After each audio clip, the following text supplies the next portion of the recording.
All right, wonderful people. I know we welcome you again to Afris Concept TV, where things are really happening. Where we are bringing you all the good news. Concerning our leader, Nnamdi Kanu. All right, today, um, Ned Nwoko, the man who has broken the marital laws of Muslims and Christians, even traditionalists and Hindus. He has come out to shame the political class in the southeast. I mean, the governors, the senators, the House of Representatives, the House of Assembly members, and the local government chairmen, as well as many traditional rulers in the southeast. But let's not go into the traditional rulers anywhere. Because Ned Nwoko is a politician and he has summoned courage and he has come out as a bold man, has come out with boldness, to condemn in totality the injustice being carried out against the southeast in general and against our leader Mazi Nnamdi Kanu. I mean, what he said is something that our politicians in the southeast, they have been scared to come out and say it openly or even to condemn the injustices being meted out against our leader Mazi Nnamdi Kanu and against the southeast in general. He specifically mentioned that keeping Mazi Nnamdi Kanu in detention for 4 years is unjust. It's totally unjust. That it's not it's not normal. It's not normal that keeping him there is politically influenced, and which in this kind of democracy is not really actually what we ought to be doing. He condemned the forces that are behind the detention of our leader, Mazi Nnamdi Kanu. A statement that the former governor of Abia State, the senator representing the zone from which our leader came from, Ojus Okalu, who has refused to make any statement saying that he will not say anything over a case that are still in the court. It's a very shameful statement that someone that you are representing in the Hollow Chamber have been unjustly detained for more than 4 years without trial, and yet you cannot come out to defend him. Rather, you are saying since the case have been in court. How can you say the case have been in court for how many years now? And you, as a senator, lawmakers that don't even know the law or don't even know how to even uphold the stipulated laws of the country. How can you say that someone that was kidnapped from Kenya, and extraordinarily returned into Nigeria, how can you say that the person should stand trial? How can you even say that someone who the federal government of Nigeria accused of committing crimes outside the shore of Nigeria should come and face trial in Nigeria, and you call yourself a lawmaker, you call yourself a representative of the people of some part of Abia State? Shame on you. Shame on Ojus Okalo, because he cannot summon the courage. Anyway, is a corrupt politician. Therefore, him not saying anything is not actually for the good of Nigeria or for the good of Biafra or Southeast. It's just and it's not even for his own personal good, but it's just because of he's scared. Because you could remember that he was um, he was sentenced, for committing this thing, for stealing the funds and resources of Abia State to the tune of 7 point something billion, which Ojus Okala ordinarily supposed to be in jail by now. But because of political bargain, the bargain, and he sold his this thing, conscience, to them. That he will be in Hello Chamber, but he will not be able to say anything tangible. He will not speak until when they ask him to speak. That is why he cannot condemn. Okay, yes. If you people will remember, they brought Ojus Okala out of his detention room, because of Mazi Nnamdi Kanu. They told him to go and bribe Nnamdi Kanu in the custody with this sum of 500 billion. But when our leader refused, they could not take him back again to custody, to prison. They could not take Ojus Okala again back to prison. They keep, pushing him to go and negotiate with our leader, Mazi Nnamdi Kanu. Unfortunately, since he could not convince our leader to accept bribe of 500 billion, he now became mute. He now became deaf and dumb, that he cannot say anything over a case that the court is unjustly handling. Because the court, in no court in Nigeria, it has the power and the temerity to try our leader, Nnamdi Kanu. But it's unfortunate that now that he could not say anything, someone like Nwoko has come out to say it. If we are to choose between Nwoko and Ojus Okala, they should take Ojus Okala to Fulani people and give us Nwoko, someone who can at least boldly say what is the truth and what is not the truth. And if we are to compensate Nwoko self, we can also give him more wives from all the states in Southeast. Each woman from each state, because at least for him to come out and said this truth. And we know him as someone that like marrying women here and there. That's what gives him joy and happiness. So, but nevertheless, don't mind me. This is part of the work. Sometimes we catch some jokes, but actually he has done something. So making that statement, shows that our leaders, our political class in the Southeast, are not doing or saying what they should say. They are not really defending us. They are not defending us rightly, and it's a shame to all of them.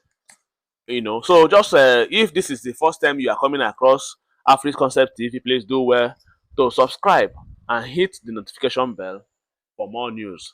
And as well, please tell us your mind through the comment section if what Nwoko did is actually right, and if is what our leaders supposed to be doing. Please give us a thumb up. And if our leaders from political class are not doing what they should do, also give us a thumb up. It encourages us. Please like and share. It's very, very, very important. Remain blessed when we come back again next time. Thank you. For us here. Senator, thanks so much indeed for joining us. Thank you. It's good to see you. Thank you. Your face has been all over the media in the last few days. It happens. For personal family reasons. It happens. I hope everything is calm. Well, we are and trying under to manage control. the situation. Yeah? Yes. You're a man of many parts. Yes. People underestimate you, though. Oh, do they? Your capacity.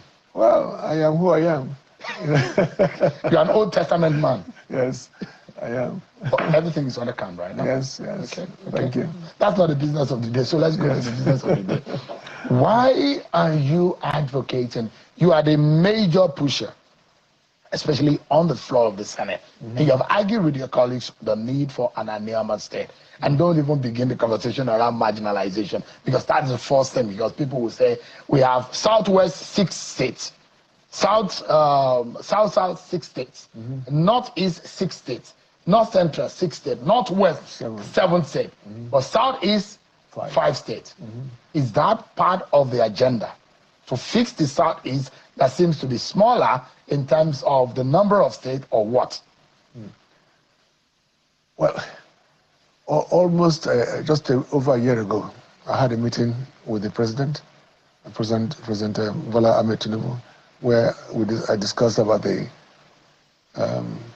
problems of Southeast, the insecurity in Southeast.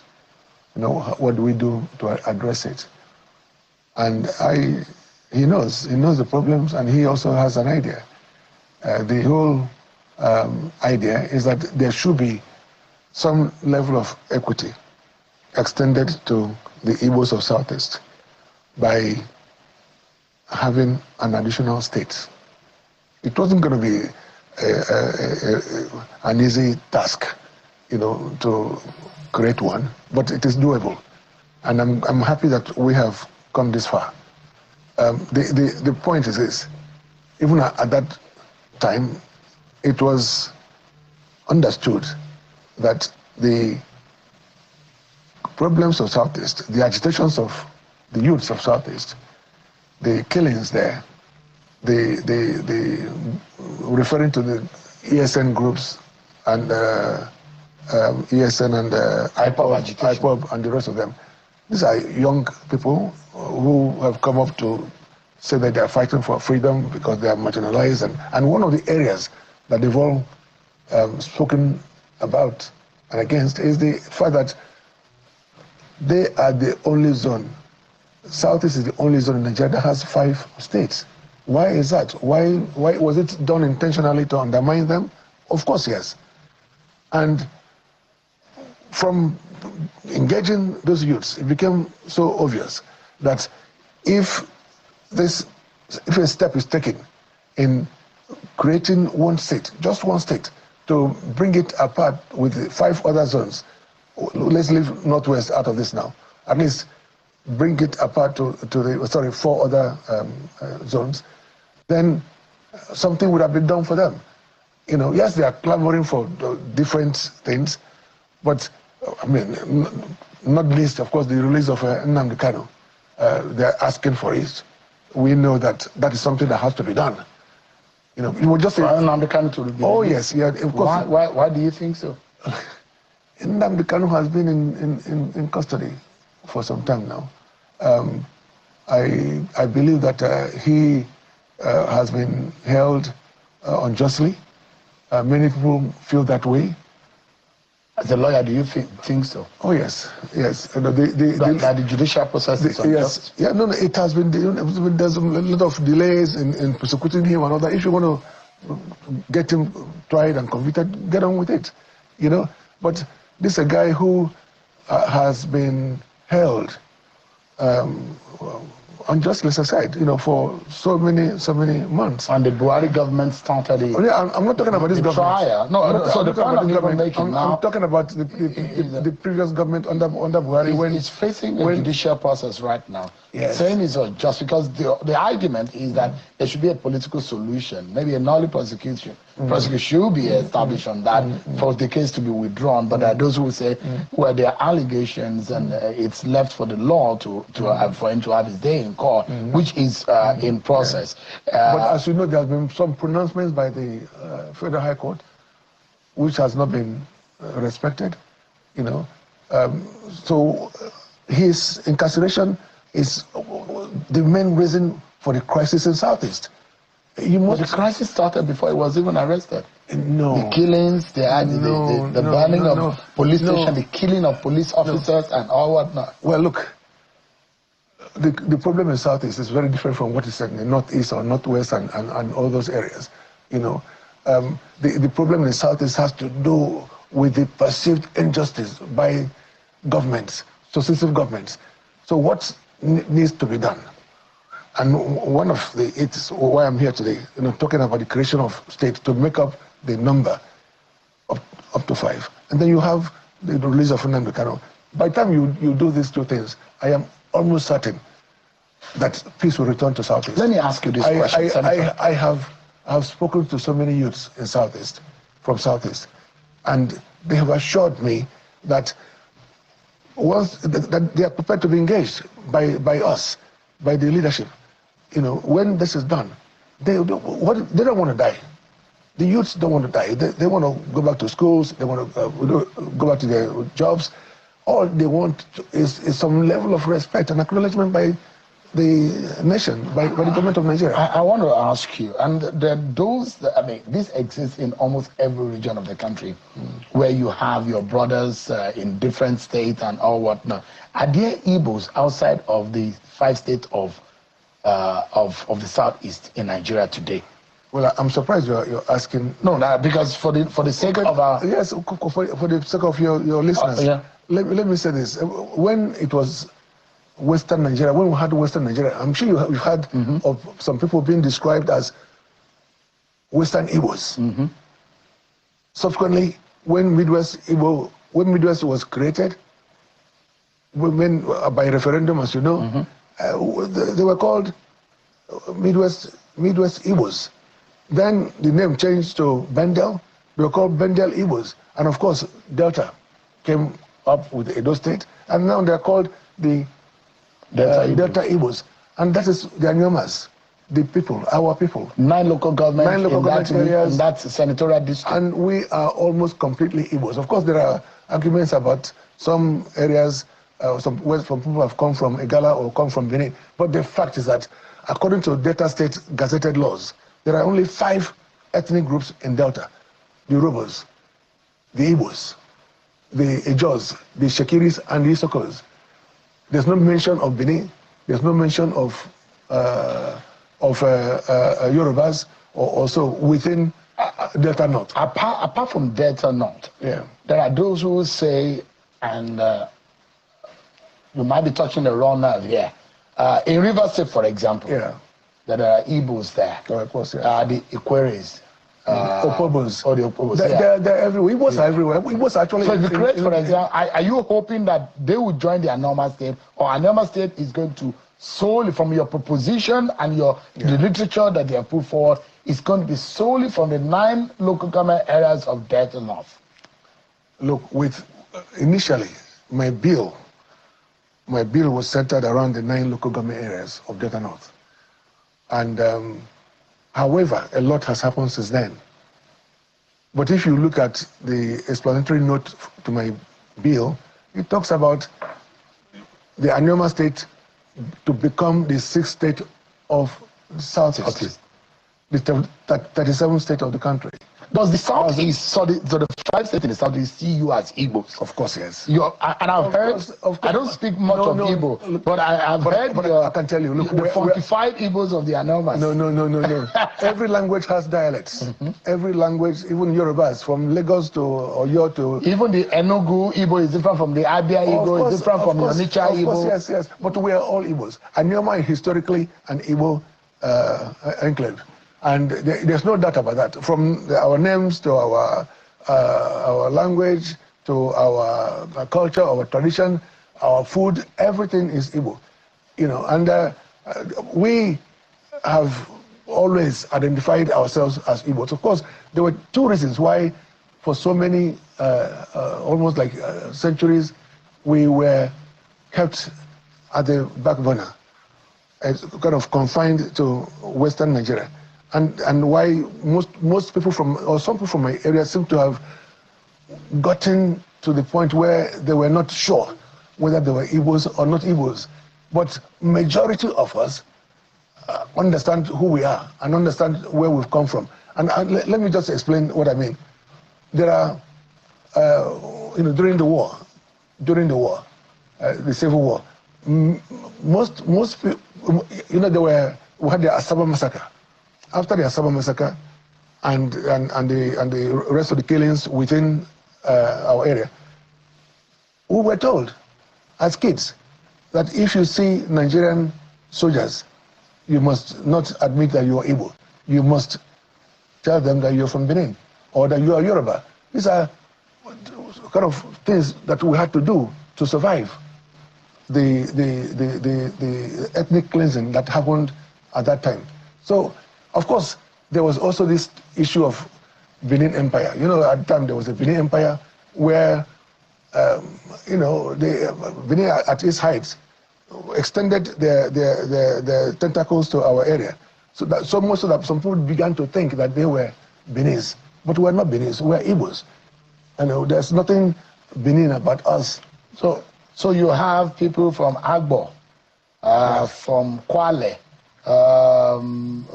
part of, I'm looking at the major areas of the north, the north now that we now seed into what we now be called Anioma State. The question is the Ukwami people, they are opposing it.